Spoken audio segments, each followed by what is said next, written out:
I'm going to give this reading another shot, since I did not like it the first time.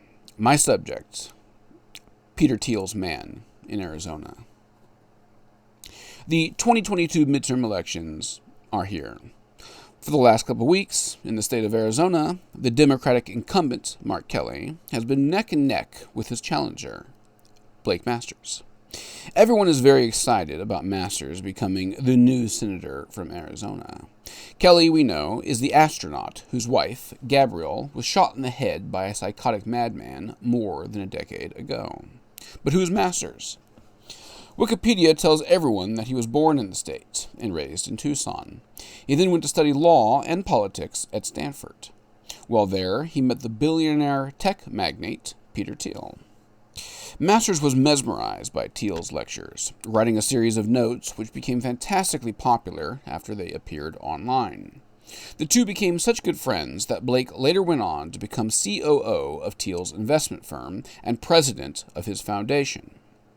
The average voter might ask, where's the big briefcase full of court cases, or the military service, or the mayoral campaigns? As it appears, Masters' resume looks to show only that he's been an employee of Peter Thiel. This is the rich guy who is known as one of the primary builders of Silicon Valley, as well as the man who gave Donald Trump a huge injection of cash in the lead-up to 2016. For that gesture, he was the main speaker at that year's RNC, the Republican National Convention. So it comes as something of a shock that very few people mention Mr. Thiel's name when discussing Arizona's senatorial race. Even libertarians shy away from it, which would disappoint the late libertarian sage Murray Rothbard. In 1984, Rothbard wrote a long essay detailing the nexus between powerful interests and their trigger-happy recipients vying for a comfortable seat within the state apparatus.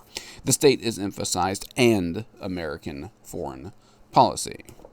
After all, someone has to pay for all those signs and t-shirts, and maybe we should know a thing or two about them. Those questions never used to be controversial. Aside from the small details, those regarding Trump's campaign, I hadn't really thought about Peter Thiel, even when I picked up a copy of Max Chafkin's biography from a Barnes & Noble earlier this year. The Contrarian. Hey, just like me. And probably a few more of us. But what was Thiel being a contrarian about? I wouldn't find out immediately because I put the book on my shelf, where it sat for several months, uncracked. Politics. Arizonans do love their electoral season. Some street corners have so many political signs you can't even see what businesses are behind them. When it gets too windy, they fly across the intersection, and your car tires will soon give a black mustache to Mr. Masters, or a full head of hair to Mr. Kelly. As for knocking on doors, election volunteers give even the Jehovah's Witnesses a run for their money. One never has to worry about hearing someone say, "What election?" I'd made several attempts to wade into my new state's political atmosphere. For instance, on June 23rd, a senatorial debate was being hosted by FreedomWorks. I intended to attend. But first, some more Googling, find out about our candidates. There was Jim Lamont, a businessman who made billions in coal, gas, and solar power. Mark Brnovich, the Attorney General of Arizona, who claims to have launched more lawsuits against the Obama administration than any other AG in the country. Mick McGuire, a retired Air Force general. And then Blake. Although I don't remember anyone telling me specifically, the race was winnowed down between Lamont and Masters. Masters and I have at least one thing in common. We both have exactly one article posted up on Lou Rockwell. Rockwell was Rothbard's best friend and co-publisher, and so he's another household name in libertarian circles. Masters' 2006 article was a synthesis of G. Edward Griffin's classic work on the Federal Reserve and another book about British naval intelligence. In it, he argues that the United States government lied the people into World War I. My article was a report about the rampage of one Christopher Dorner and the subsequent manhunt that took place over the course of several days. The article's still there if one looks hard enough. Rockwell himself is an avowed secessionist, and talk of secession is in the air. It trends on Twitter all the time. The issue is also pertinent considering that the Texas Republican Party had, just a few days earlier, approved a platform that included the right to secede. It was a fair question to pose to Mr. Masters or anyone else who would entertain me. So I went to the debate. I watched and listened. Lamont said Thiel by name, one of Facebook's board members. Masters rejoined with a corrective, former Facebook board member. And I'm proud of Peter, Blake said, calling him the only America First billionaire. When it finished, I looked around, seeing who was hanging out. Blake was standing to the side of the stage, talking and taking pictures with his fans. I approached, and it was apparent that Blake enjoyed the adulation. He wanted nothing else, and cheerfully argued with some CNN reporters when they asked for an interview. Then I approached with a quick question. You used to write for Lew Rockwell. Rockwell is an avowed secessionist. Do you? Blake looked at me. He waved me off. He said I was trying to make him look bad, adding that he'd rather talk to CNN. Trying to make him look bad, I was trying to do no such thing. Besides, only he can make himself look bad. Plus, I thought this was a grassroots movement, and I am the grassroots. And I felt secession was a perfectly relevant subject. But Masters did not want to talk to me that day. It seems not everyone appreciates ambush journalism. I kept up with the campaigns as best I could. Masters got the nomination. I then started following him and Kari Lake on Twitter. The two started a statewide campaign tour, which, to the outside observer, appears to be confined largely to the massive Maricopa County, and with Phoenix, the capital, being the very center of the state. The two always hit all the high notes. Fentanyl poisonings caused by a southern border left wide open by Biden. Inflation, also Biden's fault. Gender ideology, pushed by the insane radical left. And as the campaigns heated up, so did the war between Russia and Ukraine. In September, Putin annexed several parts of Ukraine. Zelensky then asked for accelerated extension into NATO, with Putin quickly repeating his decades-old warning that if this were to happen, it would trigger World War III. For whatever reason, the conflict was left off the table. It didn't seem to be discussed very much at all in ads or speeches. On October the 6th, the three senatorial candidates, Masters, Kelly, as well as the libertarian lawyer/candidate Mark Victor, had a debate, if only for a single hour. Again, there was not a single mention whatsoever of the war. This omission was made all the more striking when it was reported less than 2 weeks later that Mr. Masters' benefactor had invested $17.5 million in a drone manufacturer that had already given 42 drones to the Ukrainian resistance. Thiel said the company, Quantum Systems, was leaps ahead of the competition. More Googling revealed that Alex Karp, Thiel's hand-appointed CEO of Palantir, which I'll get back to in a minute, had flown to Ukraine back in June and met with Zelensky, who said he was delighted that Palantir was ready to invest in Ukraine and help us in the fight against Russia on the digital front line. The reports note that Karp was the first CEO of a major company to offer such support. There was also Blake's tweet from March 1st, in which he wrote that, while we should obviously not go to war, that we should supply the Ukrainians as they fight for their country, as well as sanction Russia so that Putin and his cronies feel the consequences. Our own military, the Twitter thread concluded, should keep out of the conflict. Another town hall-like event was coming up. Scheduled for October 18th, it was being held in downtown Chandler, between two of the many bars in the town. That night, I would once more attempt to ask a question to our candidates. The place was mostly packed. About a half an hour into it, on the path that led to the parking lot behind the event, I saw our candidate for Attorney General, Abe Hamada, who was about to share a stage with Blake. Abe was very approachable and only had one large security guard following him around. I told Abe what my concerns were. Masters is Thiel's employee, and Thiel is kind of all over the place. Now there's news of this drone manufacturer he's investing in. I'm glad I don't make those decisions, Abe said with a smile. I shook his hand and walked off. Abe went on stage and was soon joined by Blake. An iron gate separated the stage from the attendees. They repeated the same old crowd-pleasing pans against the Democrats. When it was over, I got on the side of the gate where they were supposed to walk alongside of in order to get back to the parking lot. I managed to shoulder my way to the front and got an arm way out there. Blake came around in front. He grabbed my hands. "Are we going to give any more money to the Ukrainian resistance?" I yelled it as loudly and clearly as I could. Blake shrugged, and I think he said, "I don't know," then kept walking. Not totally satisfied with that response, I followed him around the side, but soon came up to a huge crowd that leaned against the iron gates, leaving me no way to continue. I went the opposite direction, out of the crowd, and ran around the entire building, tripping on my face one time due to a dark corner, and then headed around the back. I turned my camera on. Masters was hugging and taking pictures with a few of his admirers. "There he goes," I said to myself, running off. "Blake," I said louder, "some kind of comment, please. One question about arms going to the Ukrainian resistance." He walked off, between the cars, to the hotel beyond. That man, I fumed to the security guard who began following me, is a coward.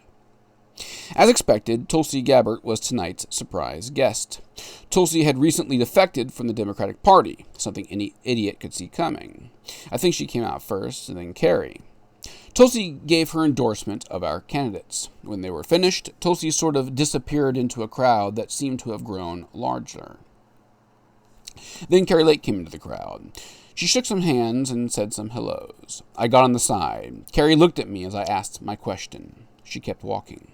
I then yelled it. "Is Blake Masters going to give any more money to the Ukrainians?" Afterwards, I argued with some of the attendees, who needlessly reminded me that the governor doesn't make such decisions. That I know, but she's campaigning with the guy who does. So, did I get my point across? Well, maybe. Soon after the event, Masters went on two prominent libertarian podcasts.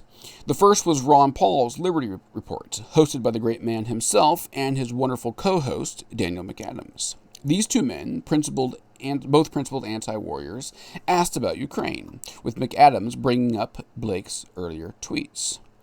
Blake said these aid bills, a result of the bipartisan foreign policy consensus, were increasing the chances for nuclear war. He then talked about how Ron's son, Rand, had asked for an audit of the bill, since there was too much momentum in stopping it. "I look forward to joining forces with him," Blake said. McAdams, not wanting the interview to just be a love fest, asked Blake about his earlier tweets. "I don't think I said we should send weapons," Blake replied, saying that perhaps food, fuel, and medical supplies might be justified. "I have drawn the line at weapons," Blake said. "I don't think we should be engaging in proxy war in Ukraine." So that's good. And then Blake appeared on Libertarian Dave Smith's podcast, where he was again asked his stance on the war. This time, Blake said we should do everything in our power to get Russia and Ukraine to the negotiating table. "We want to stop the war," he said, adding that all this aid is just pouring more fuel onto the fire. Of course. Now, I'm not saying that I gave Blake the impetus to appear on these shows. I only point out that I was the one who made the concerns clear to those touring on the election roadshow, and especially with my elaboration to Mr. Hamadeh. In any case, they're fans of Donald Trump, and so perhaps a little hubris and self-aggrandizement will be appreciated. But notice that neither Paul, McAdams, or Smith had mentioned the name Peter Thiel.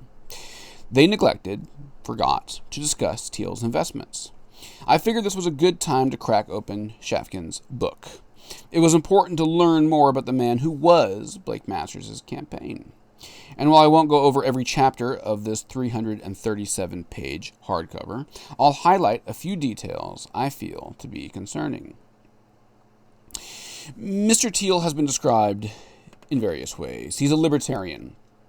He's one of the main builders of Silicon Valley. He's a thought leader of the New Right. The first is a description Thiel has even used himself several times. As for the second, if one considers his co-founding of PayPal, as well as his early investment in Facebook, then it's just a matter of fact. As for the third, that's one used more and more these days.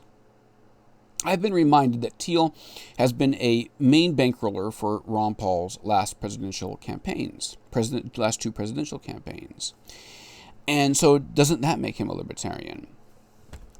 Two counterpoints to this assertion. First, Thiel is the founder of Palantir, which Shafkin calls his thoroughbred unicorn. The author reports that Thiel was in New York City on September the 10th and was unable to find a flight out of the city. He was told to wait until a United flight the next morning, but instead opted to wait until there was room. Thiel made it out that night, but it's likely that some other passengers who did wait until morning became victims of the attacks. Perhaps for this reason, Thiel had become increasingly consumed by the threat posed by Islamic terrorism. That's Shafkin's word.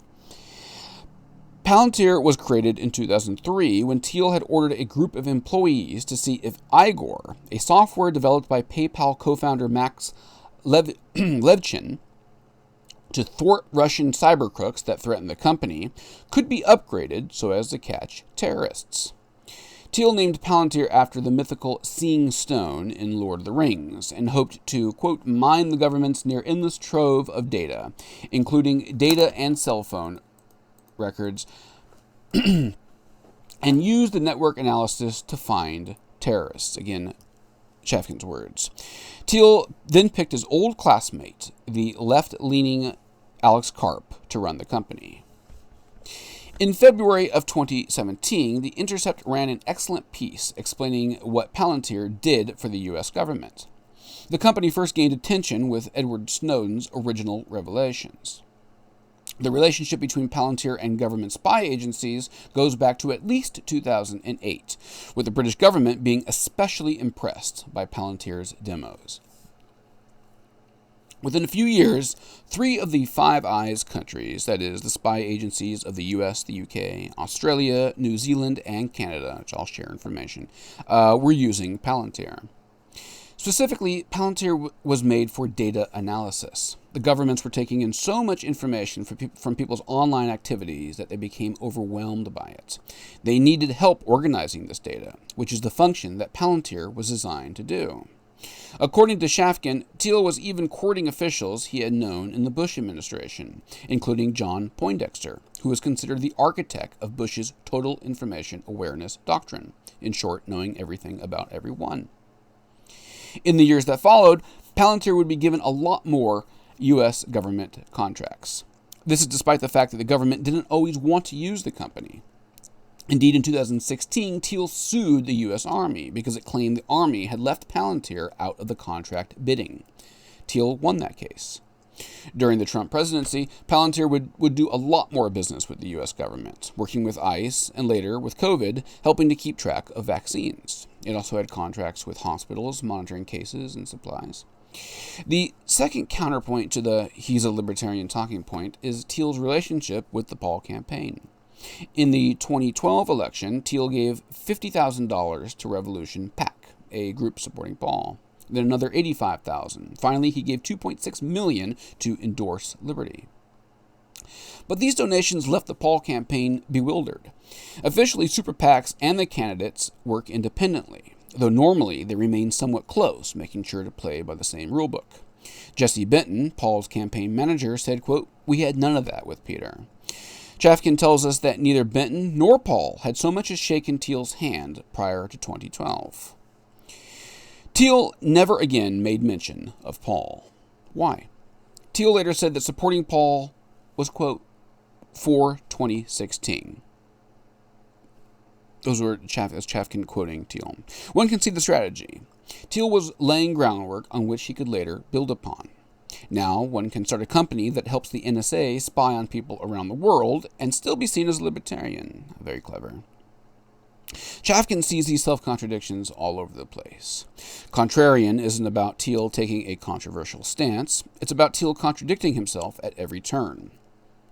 Which is not to say I agree with all of Shafkin's observations. For instance, Shafkin wonders how a man who is so interested in extending life, Thiel is a big believer and investor into life extension and the singularity, something his friend Elon Musk has pointed out too, could be so critical of the COVID lockdowns. Also, a reason given as to why Thiel didn't really support Trump's re-election bid, as those lockdowns were supposed to save lives. So, apparently some kind of contradiction. But for plenty of others, us real libertarians, and certainly myself, we recognized how preposterous it was to think you could lock everyone in their houses until the virus just disappeared. Instead, we worried about those who would gain weight or would miss doctor's appointments. That, too, would cause death. The contradiction I've tried to highlight here is the war question.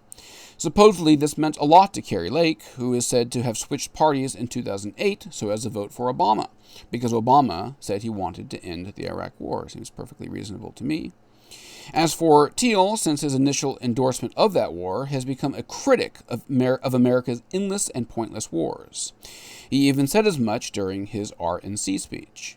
Yet he and Karp still run Palantir, which, as said, fought the government to make them buy their product. Now they're doing business in Ukraine. And then there's this drone manufacturer, which was just reported on the other month.